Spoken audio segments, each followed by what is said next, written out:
Hello everyone, this is Javamonk, and welcome to episode 42 of my survival series. So, I've been AFKing at this gold farm for a little bit. Should probably turn down the sounds for these things. These pigmen are loud. So, as you can see, I just went over level 42 of my experience bar, and man, I haven't recorded in about 2 weeks. Why? It's specifically because of the absolutely immense, insane project that I would like to do this episode. This episode, we're going to do something that, to my knowledge, has never, ever been done before in a survival series, or survival mode at all, especially not on camera. So, this is episode 42, which, if you're a Hitchhiker's Guide to the Galaxy fan, means that you would know that 42 is the answer to life, the universe, and everything. So, we're now going to use a whole bunch of materials that I've been gathering over several weeks, and we're going to do something insane. This episode, we're going to do a project that is, it will be near the mansion, but not in it. Instead, it will be above the mansion. So this monstrosity of an island up here, it is one island of a chain of islands that I want to put up here at some point in the future. So at the moment, the only other island to occupy this sky space is this one that currently has a Christmas hat on it, the non-functioning mob spawner. I just have some signs up here for various things I want to put up here. And we're going to do the plastic island. So, it's also going to be kind of a paradise. The idea is this. On top of this island, there will eventually be a villager breeder.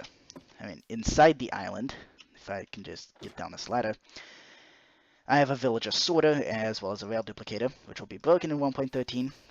I haven't been AFKing at that much, but this here is a villager sorter. So, the idea, the overarching idea for this entire island is the elevator, the slime block elevator down there, is going to receive villagers from the breeder, bring them up to the island, to the trading hall. So up here is going to be a villager trading hall. And villagers that I don't want, they're not going to be killed. They will first off be stored for future purposes, such as iron farms. And even those that aren't useful even for iron farms, or after I build the iron farm, I'm not going to have use for them, they're not going to die. I'm not going to kill them. Instead, I'm going to give them an area of paradise. A paradise island, if you will. Off that way somewhere. Now, what happened there?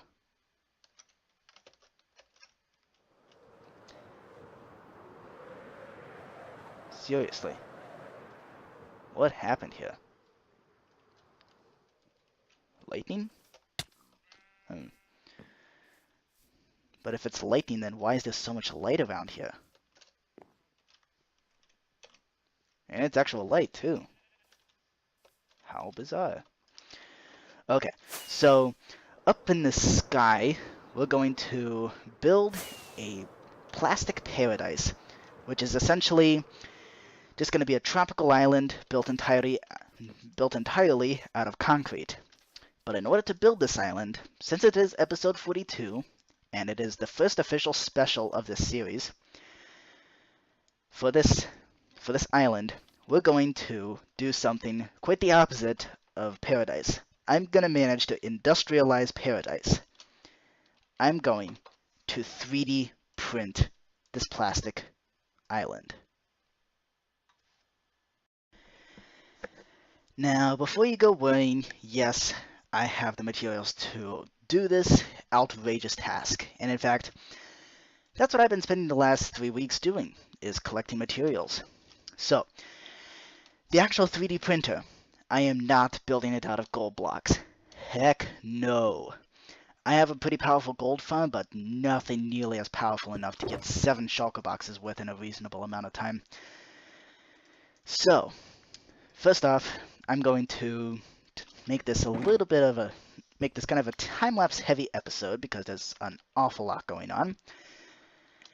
And while I'm doing that, I can explain exactly what is going on. So, because I didn't exactly give you guys much time to really I haven't really I've kind of been tight-mouthed about what in the world I've been planning on doing.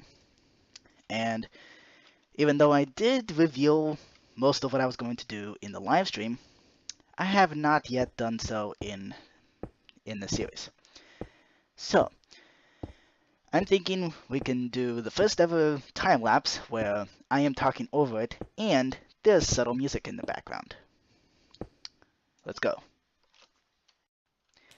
Okay, so we're in the test world again, which was pretty much the entire world was shown off last week in a bonus video. But some parts that were not shown off is this section over here. So this over here is a failed island. Well, by the way, right next to the giant beacon. But this right here is what we're going to 3D print this episode. The instructions for the 3D printer are all stored in these chests, all stored in shulker boxes, with a triplet of shulker boxes dictating one row. Now I define a row as just one line of 81 blocks. So, this monstrosity is 81 blocks wide, 81 blocks long, and 39 blocks tall. So, here's what it looks like. We have a waterfall cascading over the giant magenta island, and on top we have a whole bunch of decorations. So, over here we have some beach houses, some beach umbrellas, and the waterfall starts from this river over here, which I'll get to over there later. Here's some palm trees, and even a tree house on top of one of the palm trees. The McDonald's, because it seems that quite literally every single place on Earth has a McDonald's. So it even has an interior, sort of, with a checkerboard floor. We have this bridge over the river. We got a swimming pool. We have a throne to some tiki, to some tropical king. We'll make use of this possibly next episode. And over here we have 2 tiki gods. So one is crying and one has an emerald. And the tears of this tiki god, I tried to make it look like that the tears of that tiki god were fueling this river, which ultimately cascades over the edge here, next to this beach here. And really, it's up to you whether you wish to interpret this as this guy is crying from happiness because this guy is giving him an emerald, or this guy is crying from sadness because this guy is stealing his emerald. Up to you how you interpret it. But yeah, we have some trees, which were actual Minecraft trees that were just all the logs were turned into brown concrete, and all the leaves were turned into green concrete. So, this is what we're 3D printing. This entire structure. Oh boy. I feel that in order for you to really understand the scale of what I embarked on, I should probably show you all the different versions of this 3D printer. So over here I have instructions to 3D print a wither, or a statue of a wither, which takes up this 27 by 27 space. So this task really started almost a year ago, maybe more, with this thing, a very, very old video of mine where I took Ilmango's original video, right here, and made it more efficient. Made it so that as you expanded the size of the print, the time it took to print increased not quadratically, but rather linearly. This had the unfortunate side effect that whatever you were printing would be mirrored from what the instructions said, and mirrored along this axis right here. So it's not too big of a deal. In fact, this thing has the same problem. Now, when I first embarked on this, on redesigning it, I initially did not intend to redesign it. I just intended to rebuild it and then build it in survival.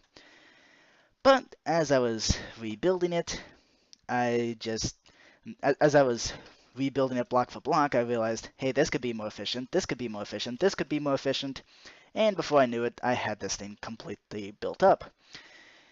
So this is version 1 of what I have.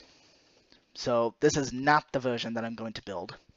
And yeah, I would consider this version 2 of my particular designs of 3D printers. So as you can see, it is outrageously inefficient. So this is when I first really started experimenting with zero ticking. So over here I have the zero ticking pistons that all change the color of the concrete powder. And the redstone lines to power them because the changing of the concrete powder, it works by first zero ticking this piston and then zero ticking this piston. One tick afterwards. One tick, this one, basically a one tick delay between zero ticking those two pistons. I don't really understand why that works, but yeah, I used it, and here we have it. The most inefficient and the earliest design of my particular kind of 3D printer. So we have this thing here, this glass chute, which was a huge problem all the way up to like version 4. And around version 4 is when I saw Omango's brand new video on why these glass chutes don't work. And I've been noticing that it was skipping blocks of instructions. And thanks to Omango's video, I now know why. So that's been changed quite a bit. Also, it kind of gives you a scale of when I started on this project. I started it before Halloween of this year on rebuilding this. So yeah. Now, the whole idea of putting this system in is to make it so that time of which the blocks fall is irrelevant, well, mostly irrelevant. So the main change I made was that rather than having the next instructions be called when the first block falls down to the printing bed, I changed it where it is now based off of a global clock, which was set to 6 items. So this had all sorts of different problems, and it just didn't work. So I redesigned it. So drastic changes later. This conveyor belt system is still in. This sand is still based off of down here, which that was actually the problem all along, which I didn't realize. Let's see here. What else? Nothing. The big drastic change was how I was calling these color changing converting circuits. And I changed it from an overhead circuit to a circuit that goes through the pillars of concrete powder. Also, that allowed me to, well, the speed stayed the same. For one particular time, I was having it at the speed of 7 items, which would have, in certain circumstances, made it slower than this design. But this particular design is just a bit faster than that design right there. So, over here, I have a system to dispense concrete powder. This is intended for survival, but yeah, this particular part over here just doesn't work. It jams constantly. But it's not the beneficial kind of jamming that I use in the conveyor belt. So let me explain just what this elusive conveyor belt I've been talking about really does. So let's say I have encoded a row of sand. So let's see. Let's just break this for now. Make this entire... Okay. Uh-oh. I went too fast. That's one major downfall with this, is that if you go too fast, then it'll jam. So this piston has a 12 block push limit, which is then carried through to this machine, which then takes the sand and moves it along the line until it also runs into its piston push limit, at which point it comes upon this, and it keeps on pushing. This is the part that can end up jamming if you're going too fast. Okay, I think we're coming close to the end here. Let me just fill in a couple more blocks here. Okay, so all is well, except this piston is about to have issues because the sand is bumped up against this obsidian. Pistons can't push against obsidian, so this thing folds up. So normally that would cause problems, and in fact it does cause problems because now this thing will not function. In fact, even if you free it up, you have to power this piston in order to get it functioning again.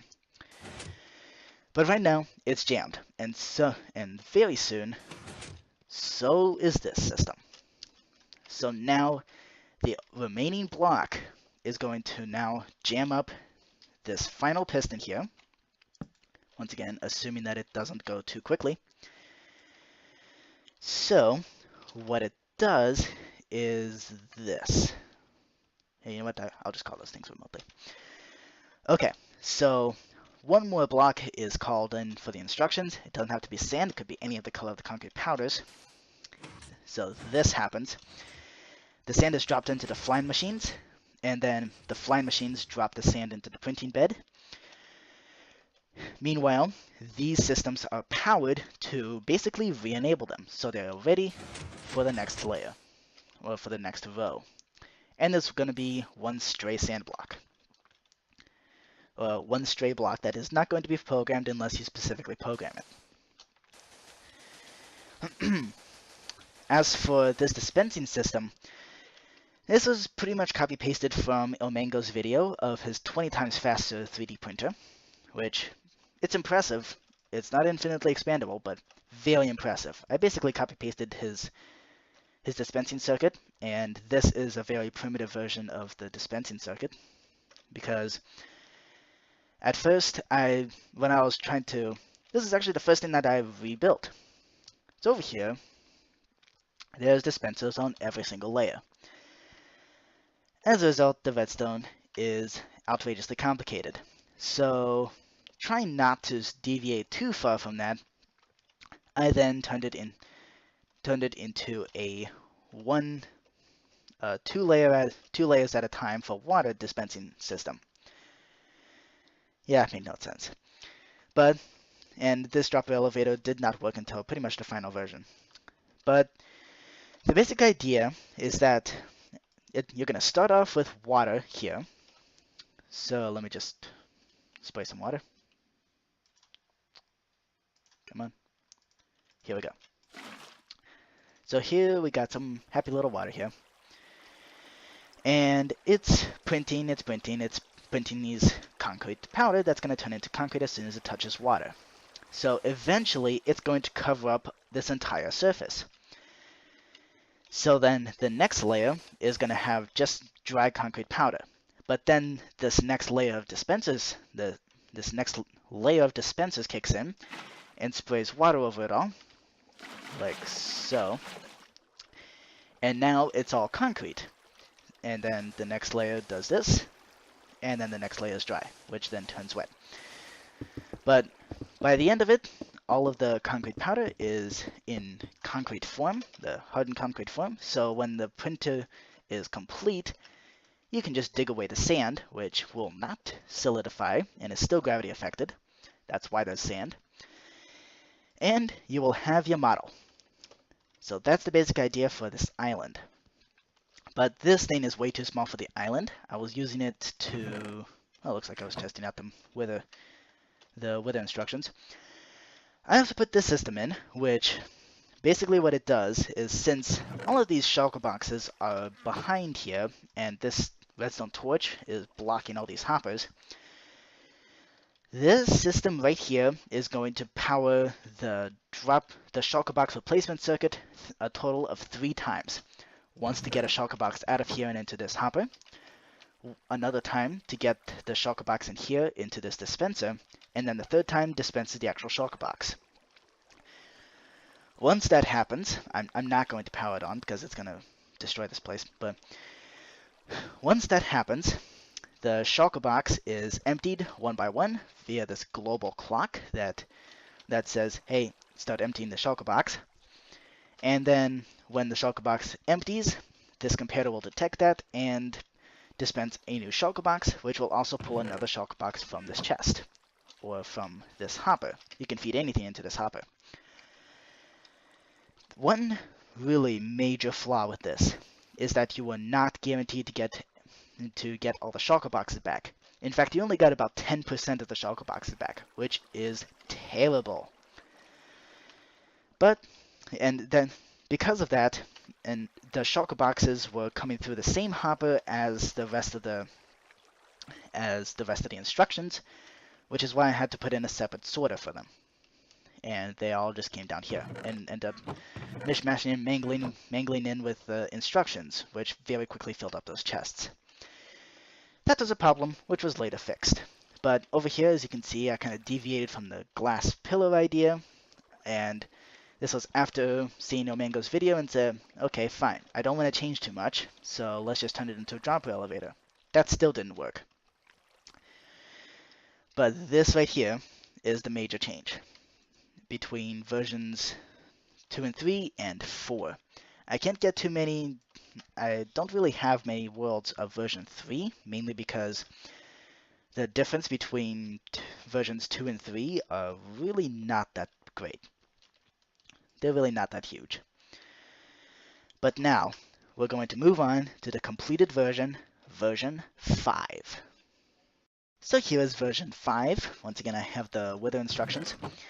And because of this new fandangled system, I now was able to speed this up to 3 or 4 items in this global clock, depending on what circumstances you have.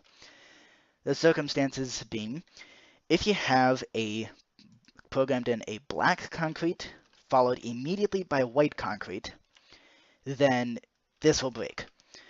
This system right here to move the concrete powder to the center will definitely break. So you have to slow it down and make it put 5 items into this global clock. If there are no circumstances of that, then you can just have 4 items, which makes it super duper fast. Now, one major change is you are now guaranteed to get every single shulker box back thanks to this hopper minecart and these hoppers all around. Also, this dropper here is now directly in line with this water stream, so no more dropper elevators.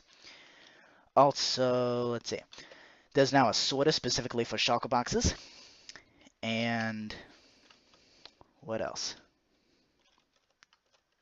Oh, and I moved the conveyor belt, this slime block flying machine activating systems. I have the system to activate that over here rather than at the end. This makes it super easy to use MCEdit and expand, which I did right here. So this is basically exactly the same thing as version 5, except it is much bigger. 81 by 81 blocks. I had to add an extra dispenser system over here because otherwise the water wouldn't fill in the entire place. But other than that, this system works beautifully, and this thing expands perfectly. And this conveyor belt did not need to change. This system, this entire mechanism over here did not need to change. Really, the only thing that needed to change was extra storage space for instructions. So this is where this crazy redstone comes in. There's redstone spaghetti. Yeah, I think I overcooked the redstone spaghetti again. But here's the idea. Basically, when this entire silo of instructions runs completely dry, which means this comparator is off and stays off. then that will depower this torch right here.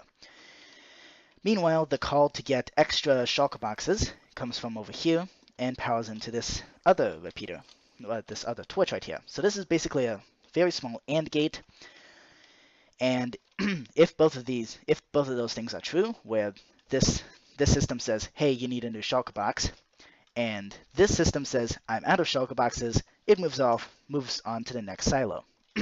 And then on and on and on and on and on until we run out of instructions, at which point the island is printed. So let's now build this in survival.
I do hope you enjoyed that time lapse. That was 12 hours worth of footage to build the dispensing system and these flying machines. That was insane, but the amount that's left is just a control module to make sure all the sand is and concrete powder is laid out on top of these flying machines. And yeah, as you can see in the time lapse, a couple times I did screw up, so the cost of the printer turned out to be much, much higher than expected. But now, what I'm hoping for is, so now that this time lapse is over, one thing I'm kind of thinking of doing is, what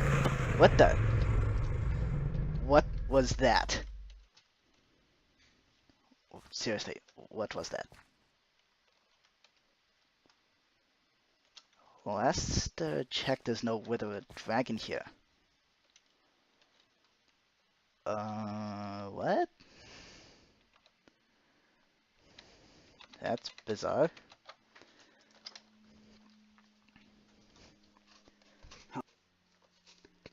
Hi there. Whoa, whoa, whoa, whoa, whoa.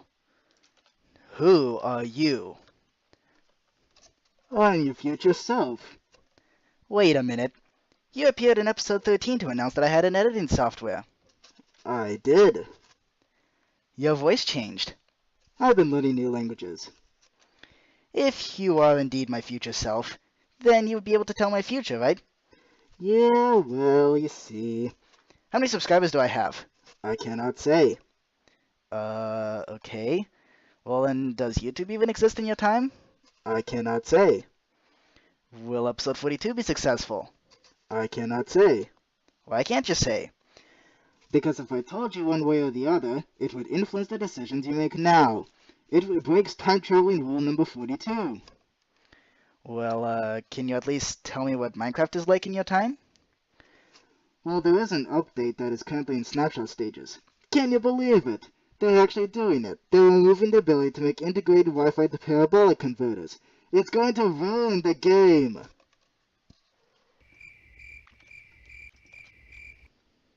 You've never heard of them, have you? I'm afraid not. What update are you at? Well, update 1.13 is in snapshots. Yowza, that's old. Hey, pass me the camera so I can take a time-lapse of you building this 3D printer. How do you do that? Just press B. It's that easy? Yup. It's not working at all. Oh, okay. Sorry, that ability must have been added sometime around update 1.25. Fine, I'll just take the camera from you. Now, how about a time lapse? That sounds good. What music are you choosing? How about this one? Wow, we have the same taste in music. Yeah. Sure.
unfortunately, the footage of me building the instruction storage over there got corrupted. Here's your camera back. Thanks! What's that circuit that you're currently standing on? It's a circuit to change the color of concrete powder. It's broken in update 1.13. How does it work? Well, let me see. Let me just drop this dye into this water stream, and perhaps that can demonstrate it to you. Here we go. Whoop, wrong spot. Yeah, this past technology is rather unreliable sometimes. But, let's see. Here we are. Okay. So...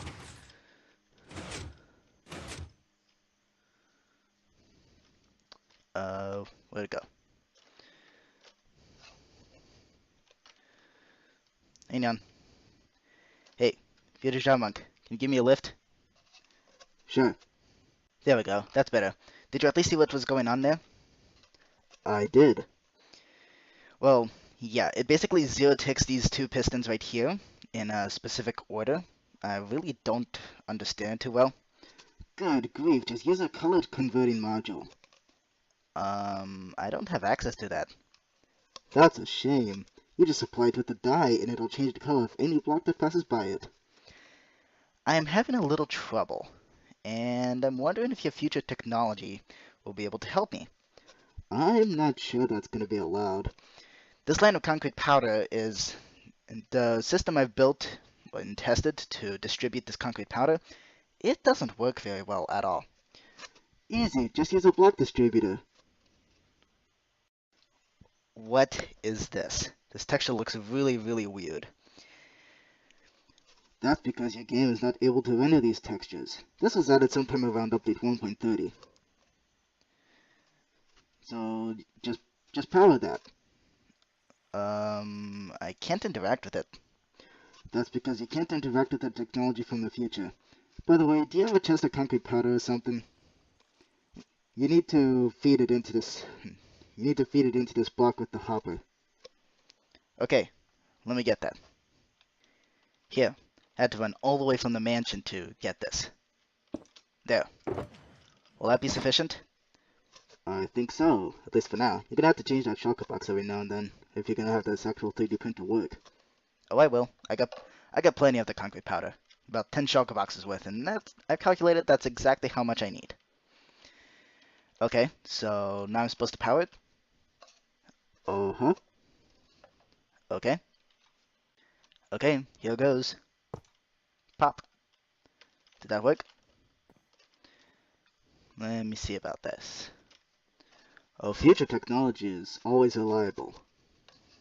I need to check up on that first, though, before I go implementing this technology. It worked. Wow. All right. That's pretty sweet. Okay, mind if I put this on the gravel too? Yeah, do that. That'll make my job much easier on managing this 3D printer. Okay, the gravel contraption is done. Yay, thank you. So, also, I currently have placeholder items in all of these chests so that nothing merges together or anything weird like that. But can you use another one of your future technologies to import the programming from my test world? I can only do that if you already crafted all the chests, shulker boxes, dyes, and gray stained glass that is required. How did you know I was using gray stained glass? Because that sounds like just a stupid thing that my past self would do. Hey, that's not nice. It's the truth, though. Yeah, that was quite dumb. But I crafted it all. It's in the mansion, and it's mostly covering up the front doorway. Mind if I show you? Sure. I must say, nice 3x3 piston door. Very archaic. Yeah, this actually took quite a bit of effort. Can't believe you're still using redstone, but okay. Is this all the shulker boxes? Most of them. The ones in the top layer have all the gravel, and the ones in the bottom layer here have all the gray stained glass panes. And that was a pain to craft. Boo! Yeah, I should quit my day job.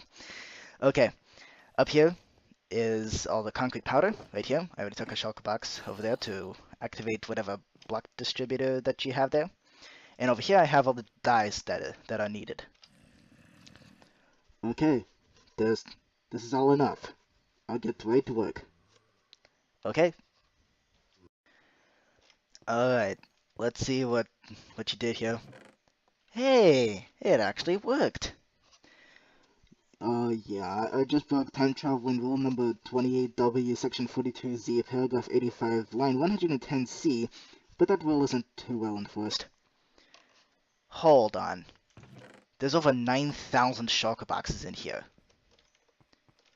How in the world am I supposed to store it all? Well, that's what the integrating Wi-Fi to parabolic converters did. Let me just build that up for you, because they're about to be removed in my next update. So we can just make use of them now. Okay then. You sure we're not using the future technology too much?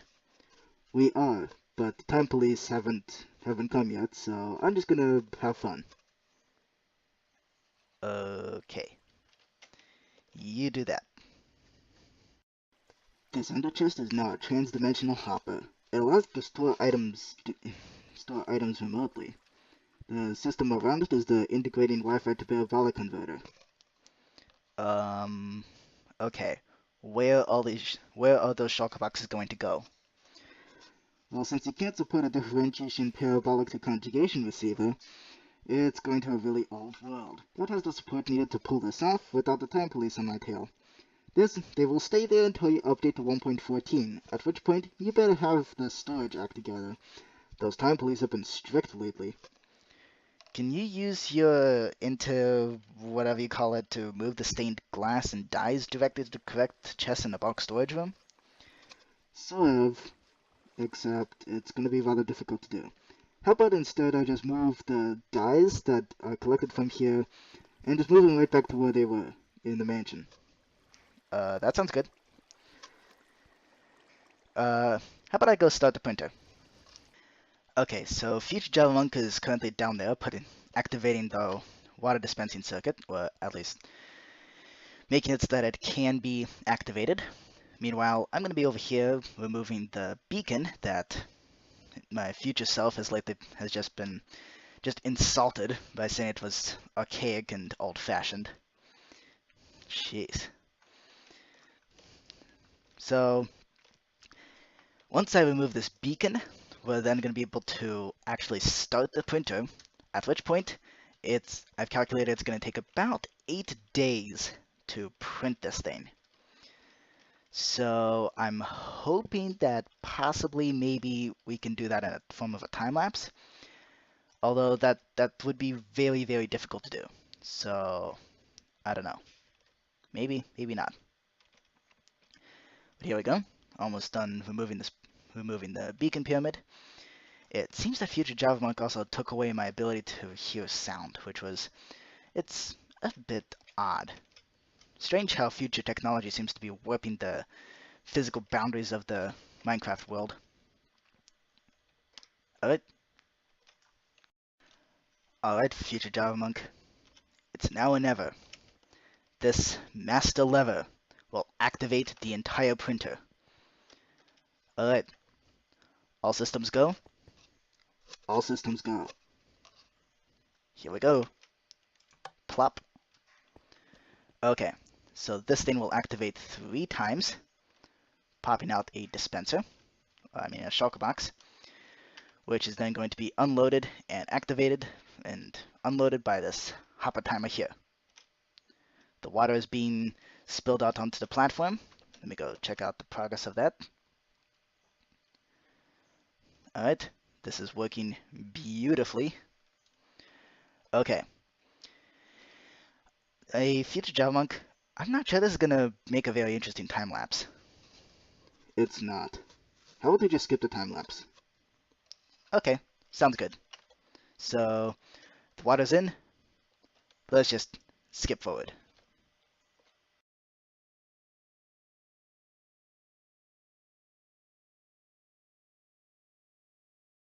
It is looking beautiful. Should we tell them? I'm not sure that's a good idea. Oh, come on. Fine. Okay, you, viewers. If you download the test world right now, and the way you do that is go down in the description, find the link to the Google Drive, and download it. If you download that, there's a set of chests next to the Death Star that has a whole bunch of shulker boxes for instructions for this island. Find it. So, a couple of those shulker boxes are faulty and cause this thing to print incorrectly. I'm not entirely sure how many, but if you manage to get this island to print correctly, the printer's correct. It's the instructions that are faulty.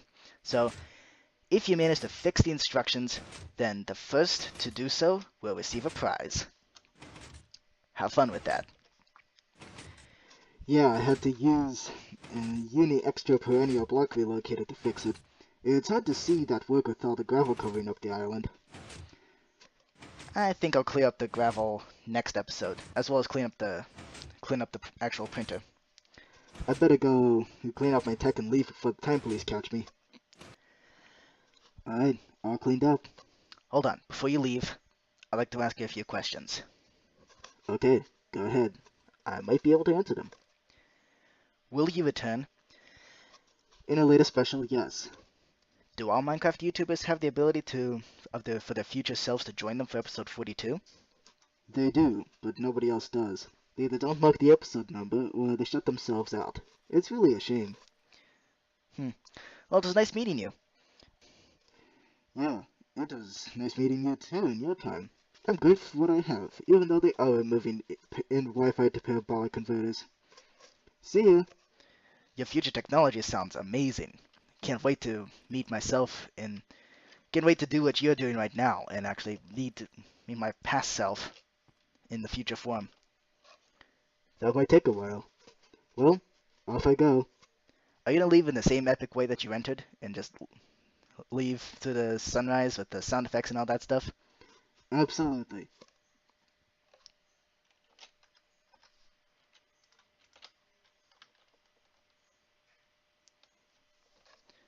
Bye, Javamonk.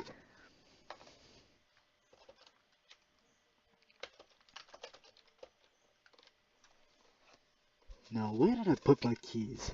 Jeez. I knew it was a terrible idea to put the time machine under the printing bed. Good grief. Ah, here they are. Really? Oh, come on. There we go. There's the ignition. Bye, Javamonk. Bye, future self.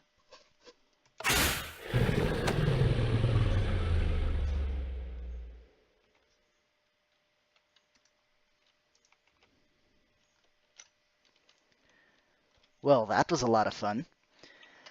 I do hope you enjoyed that episode. So that concludes episode 42, the episode of the answer to life, the universe, and everything. Next episode, as promised, I'll come back here and clean up all this gravel and dig up on more things to just clean up the printer and all that stuff. But for now, I have completely run out of time for this episode. So, thank you for watching. I hope you enjoyed.